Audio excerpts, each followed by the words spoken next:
Tout d'abord, je tiens à rendre hommage à nos appréciés qui, par leur dévouement, ont accordé une importance capitale quant à la consommation de leurs projets. Au lieu de les encourager, nous venons d'entendre aujourd'hui qu'ils sont des corrompus. Quel dommage! Alors que moi qui est un ancien élu, c'est grâce à eux, généralement, qu'on arrive à devenir un élu de la PUI. Parce que quand ils sortent en campagne, ils ont souvent cité les noms des personnes qui peuvent éventuellement travailler pour le développement de la wilaya. C'est dommage, il y a des gens qui ont quitté cette salle. Quand on traîne des casseroles, plutôt je dirais des marmites, on vient nous donner des leçons de morale au sein de l'hémicycle Rabhaïset. C'est aussi dommageable, parce qu'un chameau ne regarde jamais sa bosse, il regarde la bosse des autres. Mais nous sommes tous connus dans cet hémicycle. D'ailleurs, je tiens aussi à rendre hommage à beaucoup de mes camarades d'aujourd'hui qui se sont exprimés librement en faisant de la politique et non de la politique politicienne et des insultes.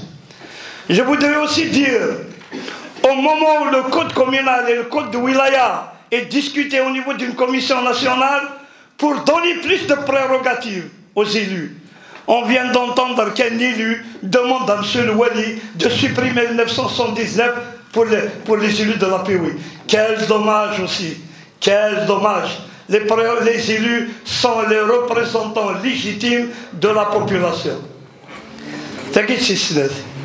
Par contre, M. le Président, M. le Wali, je ne vais rien demander aujourd'hui. Vous savez pourquoi?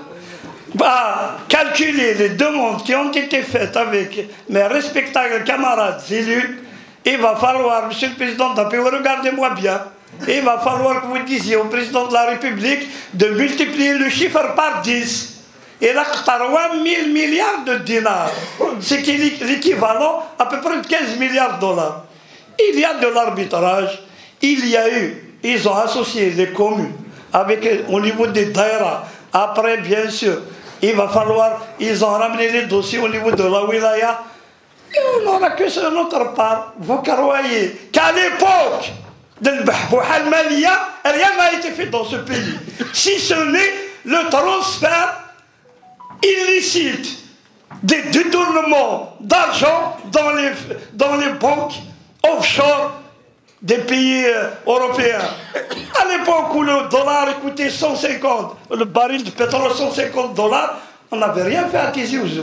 Aujourd'hui, oui, il y a un programme où on va se satisfaire de ce programme. Le plus important, c'est d'être à côté de nos amis de l'exécutif afin de les accompagner et pas de les insulter.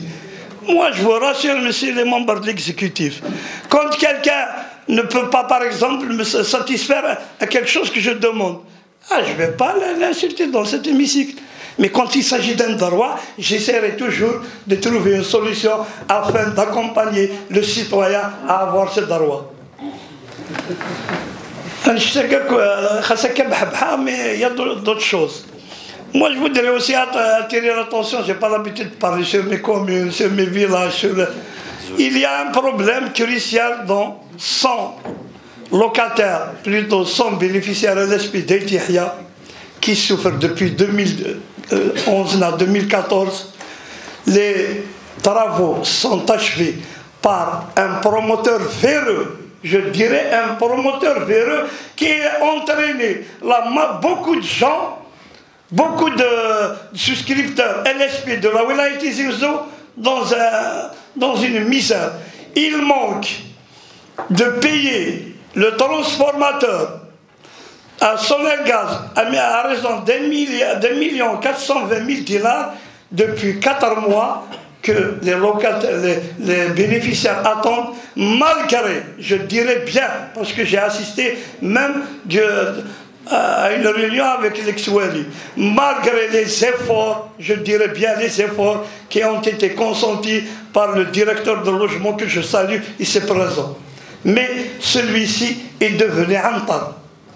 Il connaît les astuces. Il a à Abi Youssef, à Aït Yahya, à Tizi Ouzou, à Iloula Oumalou, à Baghliya, à Boumerdes. La seule solution, c'est de lui enlever l'agrément, mais il va engendrer des désagréments pour les autres souscripteurs. Alors il va falloir l'inviter à prendre ses responsabilités. Pour 1 420 000 dinars, on n'arrive pas à loger 100 personnes. Je voudrais aussi attirer l'attention des responsables ici présents. La dernière fois, il y a eu 2 personnes venues de France, passer peut-être quelques jours en Kabylie, asphyxiées par le monoxyde de carbone. Pour une seule raison, une simple raison. C'est quoi? Les nids d'oiseaux dans les cheminées. Donc c'est une culture qu'il faut apprendre à vérifier à chaque fin d'été afin d'éviter ces drames. Ça fait mal au cœur, 2 personnes et un couple décédés tout bêtement. Et puis il y a des solutions. Donc, Monsieur le Président de la POE, ce n'est pas moi qui va encore vous rajouter des encouragements. Vous avez été applaudi à maintes reprises dans cette auguste assemblée. Donc, s'il y a prochainement des sénatoriales, moi je vous dirais que la concurrence est un combat royal et féroce. Et bon courage. Merci. Merci.